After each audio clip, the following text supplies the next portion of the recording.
I come from like a place where you have to be ready. Don't get ready, you gotta be ready, right? I would layer things around me to prepare for different type of situations. I got calls that he was in the airport, right? Okay. I mean, imagine that All shit, right, right? I like that. I would know when you land. He was in the Ritz-Carlton, from what I hear. Mm-hmm. And it didn't go well for him because he didn't do protocol-wise. We've been coming to LA since 204, 205, and like, they ain't never check in to nobody. No. You know what I'm saying? Just go to their hotel and move militant. The Prince family is back in the headlines again. And yeah, it's the same drama people keep whispering about. It all circles back to that long-running check-in culture tied to Jay Prince, who some folks call the Big U of Houston. For decades, Jay Prince and his family have held serious power over Houston's entertainment scene, moving with a tight grip that many say nobody dares to challenge. So why the got to check in, Mr. Prince? Mob ties? I agree.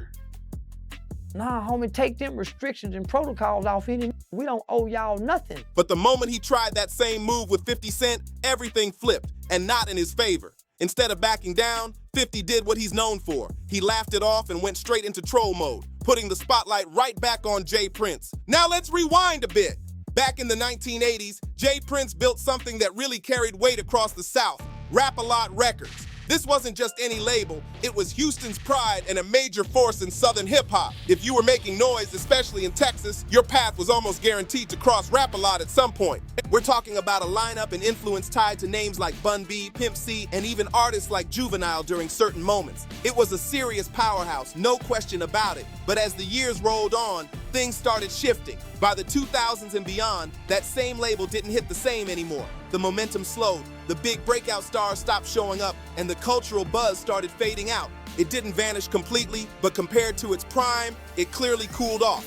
And people noticed. That's when the questions started popping up. If the music side isn't bringing in the same energy or money, then what's really keeping things running behind the scenes? That's where the rumors start getting louder and harder to ignore. Industry whispers have been circulating for years, and one word keeps coming up: extortion. Allegedly, there's been a system where artists coming into Houston are expected to check in, not just out of respect, but because they feel pressure to do it. Now, Jay Prince himself has spoken openly about this check-in culture. He's even said he helped popularize the idea long before law enforcement began tying similar situations to RICO cases in hip-hop. The first time that I heard the word checking in, it was in relationship to Houston. Yeah, I'm gonna have to take the blame for that. In his version of events, it's all about respect, protocol, and understanding who you're dealing with when you step into certain cities. But depending on who you ask, that same idea hits completely different. Some people aren't buying that explanation at all. They see it as pressure, even a setup that feels way too close to a shakedown. Over the years, plenty of stories have been linked to this whole situation, and some big names keep getting brought into the conversation. One of the biggest, Jay-Z. According to Jay Prince, there was a time when things got tense between them, and somehow he already knew the exact moment Jay-Z was landing in Houston. That detail alone had people raising eyebrows and asking serious questions. I got calls that he was in the airport, right? Okay. I mean, imagine that shit, right, right? I like that. I would know when you land. The story goes that Jay-Z didn't check in, and because of that, his time at the hotel didn't go as smoothly as it could have. Things allegedly got uncomfortable real fast, turning what should have been a normal stay into a tense situation people still talk about. He was in the Ritz-Carlton, from what I hear. And it didn't go well for him because he didn't do protocol-wise. But not everybody moves by those rules, and that's exactly where 50 Cent steps in and flips the whole script. If there's one person known for not backing down under pressure, it's him, no question. Around 2019, when 50 Cent touched down in Houston for business and an event, talk started spreading fast that he was expected to check in too. Instead of going along with that, he did what he's famous for. He trolled the situation and turned it into a moment. In what people say was a now deleted post, he wrote something like, "I do not check in, I fly." That line alone hit hard and had people talking everywhere. But he didn't stop there. He allegedly kept throwing subtle shots, poking at Jay Prince and his circle like it was nothing. Now here's where things really got interesting. There was no response. For someone like Jay Prince, who usually doesn't stay quiet when things go public, that silence stood out heavy. People picked up on it right away because he's not known for letting stuff slide, especially not from someone as loud and visible as 50 Cent. Then Tony Yayo stepped in and backed things up from another angle. He made it clear that G-Unit has never had to check in anywhere, whether it's LA, Houston, or any city they step into. According to him, they move how they want, but they move smart about it. He framed it as being about tight security, staying prepared and handling your own business, not depending on local figures for protection. If you're dealing with G-Unit, you had a lot of drama. So you had to move militant. Thing just going to the mall and just going here with jewelry on and this and that, and you gotta move militant, bro. Yeah. And that lines up perfectly with what people already know about 50 Cent. His security is no joke at all. The man stays ready, and anyone thinking otherwise usually finds out the hard way. Even Wack 100 once shared a story about trying to catch 50 off guard, only to realize real quick that wasn't happening. At the time, Wack 100 was managing the game, so he was already close to the tension surrounding everything. Naturally, he ended up right in the middle of the situation. According to Wack, he decided to approach 50 at his hotel in LA, thinking he had the advantage and could press the issue face to face, but things didn't go the way he imagined, not even close. Here's how the story goes. Wack 100 got word that 50 was staying at the SLS hotel and was posted up at a small bar inside, just chilling. Feeling confident, Wack pulled up with his crew, expecting it to be a simple encounter where he could speak directly, but the second they stepped inside, the whole vibe shifted instantly. It wasn't what he expected at all, and you could feel the tension in the air right away. You got the drop on 50 Cent one time? We thought we did. Right. We thought we did. Until we got in there. A quick look around the lobby made everything clear fast. 50 wasn't alone, not even close. He was sitting there surrounded by what looked like a full squad of elite, highly trained security. Wack 100 described them like Navy SEAL level operators. Sharp eyes scanning everything, hands ready, moving in tight formation like they were locked in. The message was obvious right away. 50 Cent was not caught slipping, not even for a second. Up there, we came in and shit. You had Navy SEALs with it. 2 in all directions. Probably about 6 of them. Guns strapped to their thigh.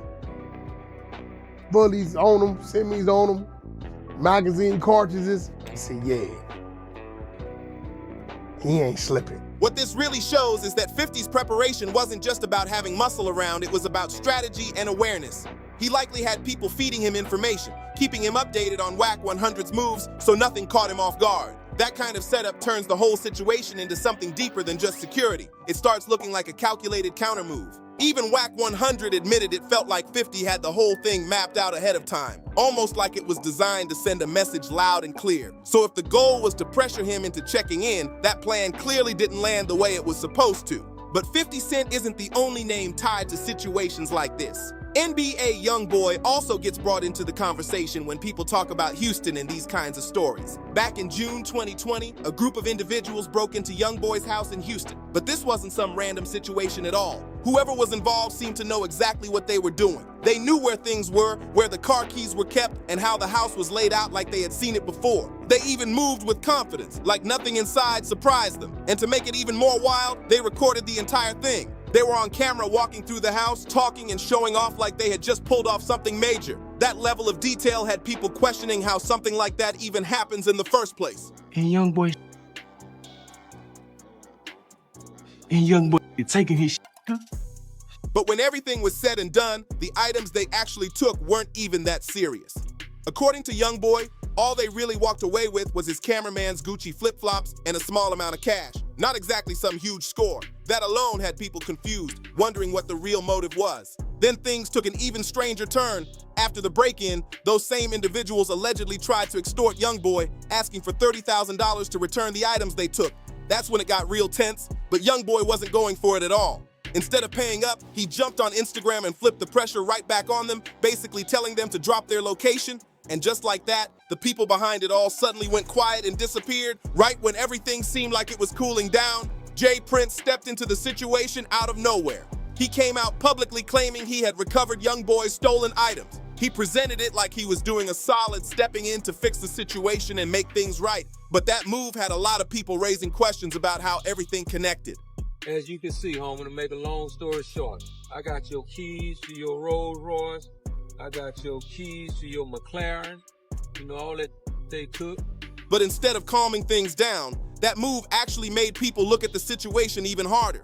For a lot of fans, it didn't come across like a rescue at all. It felt like something deeper was going on. Some started thinking the whole situation might have been more controlled than it appeared, and that raised even more questions. And YoungBoy himself wasn't buying it either.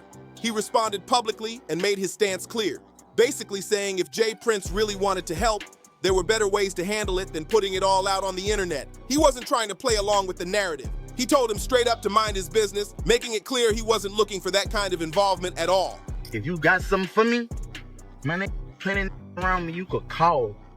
Man, it's plenty ways you could get in touch with me. Man, don't get on no internet and do nothing publicly. And I'm good on them keys, gangster. When you buy cash, two keys come with the car anyway. Man, you bitch.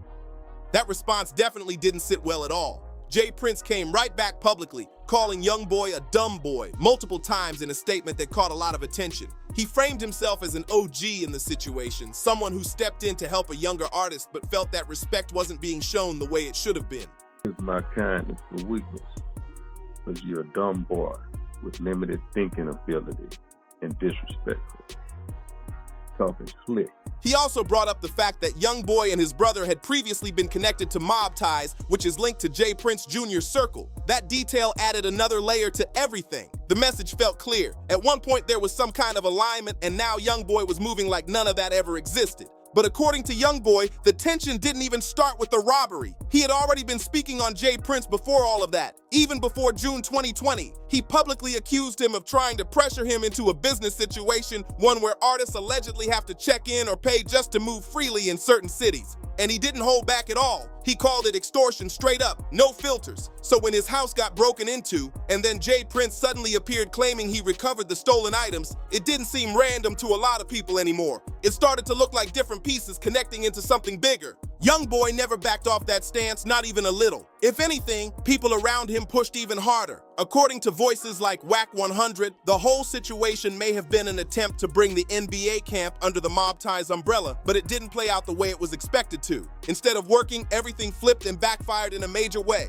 Was it, yo, play? Go do this, bring it back. Let me use this to try to bring NBA into the Mob Ties. He also made it clear that YoungBoy isn't the type to fold under pressure at all. According to him, YoungBoy doesn't care who he's dealing with. He's not easily intimidated, and if things get pushed too far, he's ready to take it all the way. That reputation has stuck with him ever since, and it's a big reason why people see him as someone who won't back down no matter who's involved. Listen, I'm not playing with that little nigga. Ain't no playing with him. He's serious as a top one out of all them niggas in his era. Whack who? NBA YoungBoy going. That ain't no act he doing. He'll crash out. He's gonna crash. Then things got even more intense in 2022. Whack 100 took it a step further and hinted that YoungBoy may have responded to the robbery situation in his own way, suggesting that someone may have lost their life connected to it. That claim added a whole new level of tension to the story. I don't know what he tried that shit with NBA YoungBoy and got it. Now that part is all alleged, but people still ran with it anyway. Fans started connecting dots on their own, even pointing to lyrics and saying YoungBoy might have hinted at it in his music.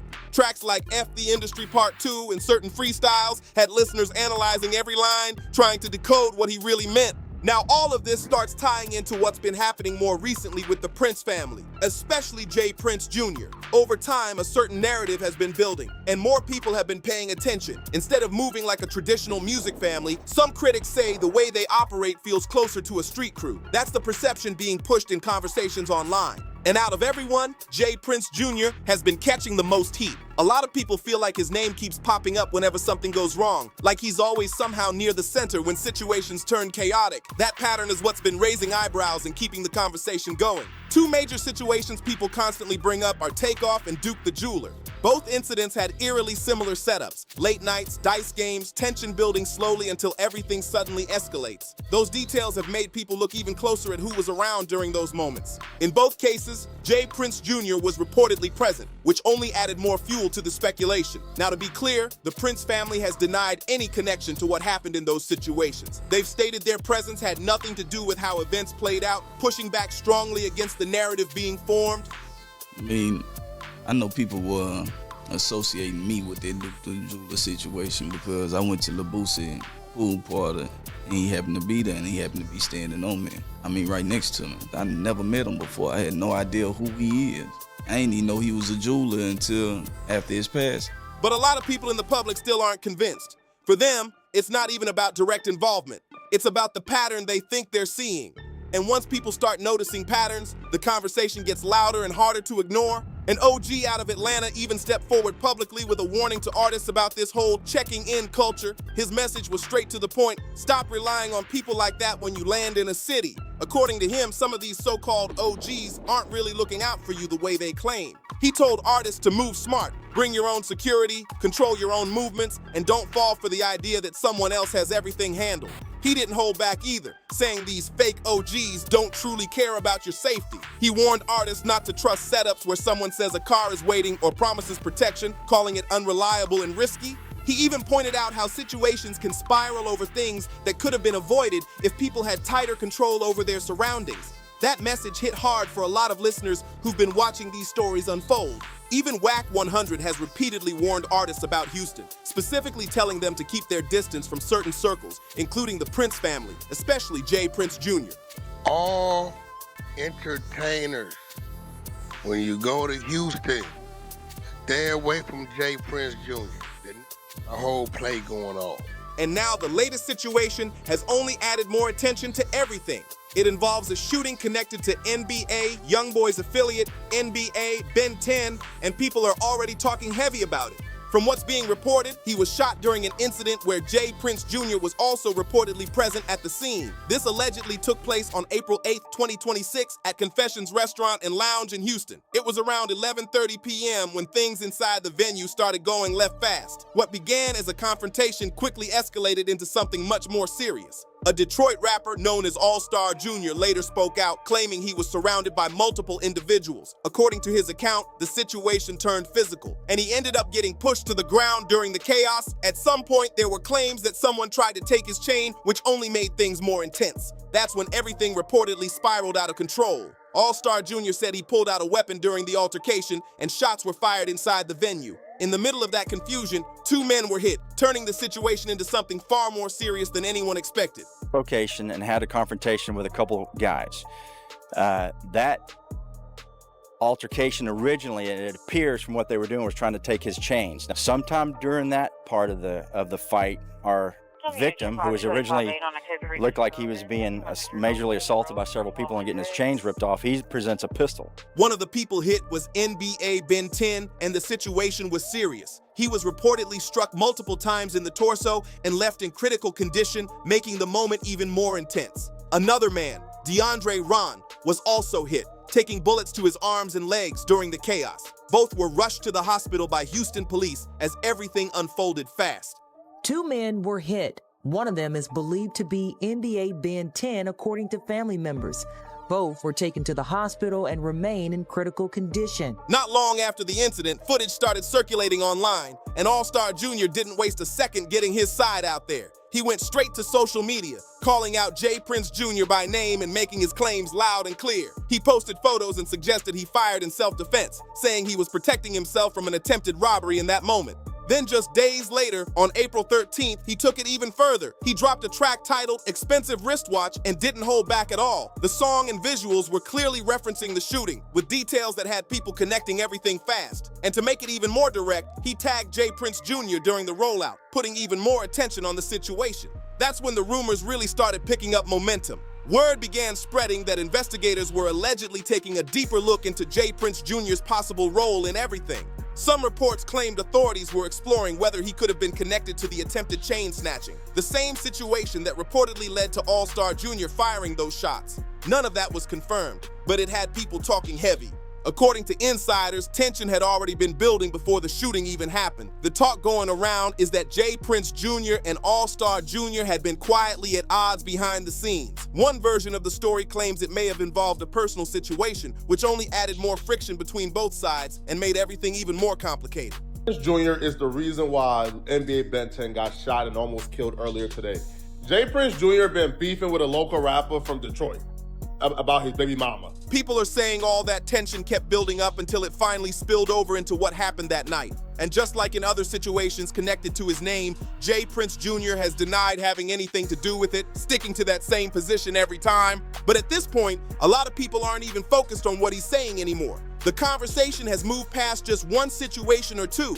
It's now a whole collection of moments that people are linking together. That's what's keeping the spotlight on this story and making it grow louder. The streets are talking, the industry is watching, and the attention around the Prince family keeps getting heavier by the day. So what do you think is really going on here? Drop your thoughts in the comments, hit that like button, subscribe for more breakdowns, and share this with someone who's been following the story.